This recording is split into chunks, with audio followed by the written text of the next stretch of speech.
আসসালামু আলাইকুম। আমি চলে এসেছি নীলা আপনাদের জন্য। দেখেন এটা কি বলেন তো? এটা হলো জাইয়া জাইয়া জাইয়া জাইয়া না, এটা হলো খাসির কলিজা।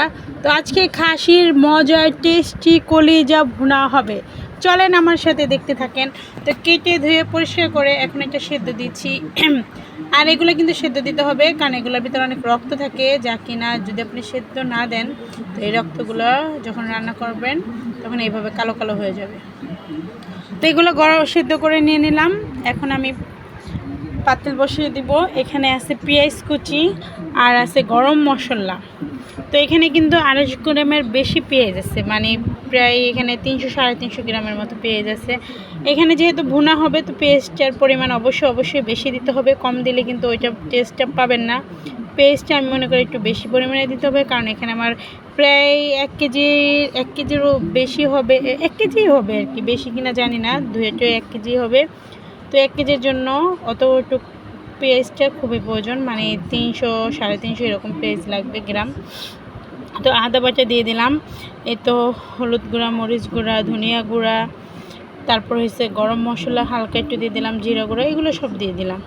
তো শুকনো মশলাগুলো কিন্তু সবই দিয়ে দিলাম। তো খাসির কলিজা কার কার প্রিয় আমাকে অবশ্যই কমেন্টে। আপনারা কিন্তু কমেন্ট করেনই না, একদমই করেন না, কেন বলেন তো? তো সব মশলাগুলো সুন্দর করে দেওয়া শেষে সুন্দর করে কিন্তু একটু নাড়াচাড়া দিয়ে মিশিয়ে নেব। আর আমার কাছে গরুর কলিজা থেকে খাসির কলিজাটা খুব বেশি মজা লাগে, খুবই টেস্টি লাগে। খাসির কলিজাটা অনেকটাই মজা। আর বিশেষ করে খাসিতে কিন্তু আমরা যতটুকু জানি জীবাণু কম থাকে, মানে অনেকটাই রোগ বালাই কম থাকে। গরুতে নাকি একটু বেশি থাকে, আমি অত কিছু জানি না, জাস্ট আমি শুনছি বা মাঝে মধ্যে ইউটিউব সার্চ করলে দেখা যায়। তো খাসির মাংসই নাকি খুবই ভালো, এলাকার মুরব্বীরাও সব বলে। যাই হোক, তো এখানে দিয়ে দিলাম খাসির চর্বিগুলা। তো এর আগের ভিডিওতে তো আপনারা অবশ্যই দেখছেন খাসি ভুনা, ঝোল মাংস। তো এখানে আজকে রান্না করব আমি খাসির কলিজাটা। তো এখানে আছে কলিজা, ফ্যাপসা, গুদ্দা, মানে একটা সেটে যা যা থাকে, মানে আপনি তো দেখাইলামই এইগুলো সব সহ। তো এখানে আমি কলিজা, ফ্যাপসা এগুলো সব দিয়ে দিব। এই খাবারটা মানে কার কার পছন্দ অবশ্যই জানাবেন। আর এটা কিন্তু খুবই মজা হয়, খুবই টেস্টি হয়। আর বাচ্চাদের জন্য এটা কিন্তু খুবই ভালো। আপনারা জানেন বাচ্চাদের জন্য কলিজা খাওয়া খুবই ভালো। তো অন্যান্য কলিজা না খাওয়ায় আমি মনে করি খাসির কলিজা খাওয়ানো অনেক ভালো। তো সব মশলার সাথে এগুলো সব সুন্দর করে মাখিয়ে, মানে নাড়াচাড়া দিয়ে মিশিয়ে নেবেন। তো সুন্দর করে এটা কষাবেন। আর এটা কষানোটা কিন্তু ইম্পর্টেন্ট, এটার মশলা কিন্তু একদম সুন্দর করে এগুলোর ভিতরে ঢুকতে হবে। তো এরপর যে আমি ঢেকে দেবো, সুন্দর করে নাড়াচাড়া দিয়ে নিয়ে নিছি। তো এই দেখতেই পাচ্ছেন কিছুক্ষণ পরে চলে এসেছি। এ তো নাড়াচাড়া দিয়ে দিব। তো এর আগে কিন্তু একবার আমি অফ ক্যামেরায় নাড়াচাড়া দিয়ে দিয়েছিলাম, একবার না একবারই নাড়াচাড়া দেওয়া হয়েছে। তো এই দেখতে পাচ্ছেন এই পর্যায়ে আছে, এখানে কিন্তু যতটুকু পানি বের হয়েছিল সব কিন্তু একদম শুকায় গেছে। তো এই পর্যায়ে সুন্দর করে একটু নাড়াচাড়া দিয়ে নেবেন। সব মশলা কিন্তু উল্টে পাল্টে একদম সুন্দর করে দিবেন। আর খাসির কলিজাটা এবং খাসির মাংসটা, এটা একটু মশলাগুলো আপনার একটু বেশি পরিমাণ, মানে বেশি বলতে একটু পরিমাণ মতো দিলেই হবে। তো এখানে দিয়ে দেবেন পানি। আর পানিটা সবাই দেওয়ার চেষ্টা করুন গরম পানি। মাংস যত যা রান্না করেন তার ভিতরে গরম পানি দেওয়ার চিন্তা ভাবনা করবেন আর কি।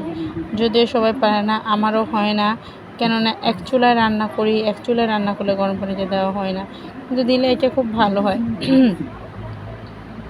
তো এখন আবার ঢাকনা দিয়ে ঢেকে দিব। চলে আসব কিছুক্ষণ পরে, কম হইলেও 20 মিনিট পরে চলে আসব। আর এর মাঝখানে অবশ্যই 5-10 মিনিট পরে আবার চলে এসে একটু নাড়াচাড়া দিয়ে নেবেন।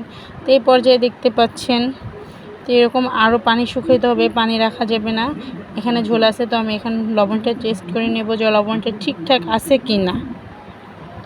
তো লবণটা ঠিকঠাক আছে, আর প্রয়োজন নাই। এখন আমি আবার ঢাকনা দিয়ে ঢেকে দিলাম। তো কিছুক্ষণ পরে আবার চলে আসব। তো এই দেখেন চলে এসেছি আমি, এখন এই পর্যায়ে আছে। তো নিচে কিন্তু আমার হালকা একটু ধরে গেছে, তার মানে পানি কিন্তু প্রায় শুকিয়ে গেছে। এই দেখতে পাচ্ছেন সুন্দর করে। এখন আবার একটু নাড়াচাড়া দিয়ে নেব। রান্না কিন্তু প্রায় আমার হয়ে গেছে, এটা কিন্তু হয়ে গেছে। এখন আমি জিরা গুঁড়া দিয়ে দেব। আর এটা কিন্তু ঝোল কখনোই রান্না করব না, ঝোল কিন্তু একদম মজা লাগে না। আমি বলবো, কারণ পরিবার যদি খায় তাও বলবো যে না, তো এই পর্যায়ে এই যে দেখতে পাচ্ছেন, এখন আমি এটায় জিরা গুঁড়ো দিয়ে দেব। আর রান্না শেষে অবশ্যই জিরা গুঁড়ো দিয়ে দেবেন। আর জিরা গুঁড়ো করার সময় 2-1টা এলাচ এবং লবঙ্গ দেওয়ার চেষ্টা করবেন, তাহলে ফ্লেভারটা খুব সুন্দর হবে। অনেকে যেমন ছাগল মানে এরকমভাবে একটা কিছু মানুষ আছে না যে বলে এটা ভালো লাগে না, গন্ধ আসে, এইটা সেটা। অ্যাকচুয়ালি এটা কোনো গন্ধই আসে না, পুরোটা আপনার রান্নার উপরে ডিপেন্ড করে আপনি কিভাবে রান্না করছেন। আর রান্নাটা যতটাই টেস্টি হবে এবং মশলাটা পারফেক্ট হবে, তখন কিন্তু খাওয়ার জন্য একদম উপযুক্ত। তো এই দেখতে পাচ্ছেন তেল কিন্তু চলে এসেছে, আর এখানে কিন্তু পানির পরিমাণ নেই বললেই তেমন এটা চলে। এরপর যে আমি নামিয়ে নিব। গরম গরম ভাত বা রুটি যার সাথে খান খুব পারফেক্ট। Tata, bye bye.